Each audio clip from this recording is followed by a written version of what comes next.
Let's go here, because we want to talk about the body language now, because lots of people will be watching how the leaders did, and we have an expert here. We have Martin Brooks, who took notes throughout. I was watching you, very impressed. What about the body language? What did you read into tonight? I mean, for me, there were three key parts. First of all, that opening. We talk about first impression, how important that is. And Carwyn Jones dropping eye contact 23 times within his opening. First thing, Sorry, he dropped... Is it eye contact? He looked down 23 times, whereas Andrew Davis looked straight into the camera, looked more prepared, looked more like it was coming from his heart rather than coming from his notes. Right. And that was a key point in the opening.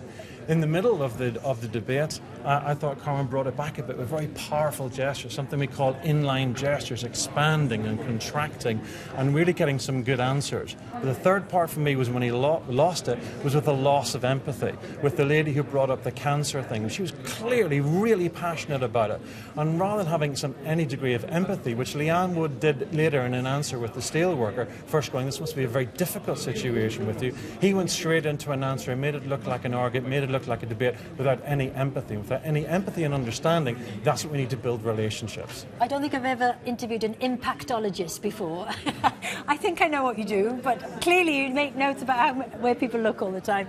That's amazing. I mean, who carried it off then best in terms of body language?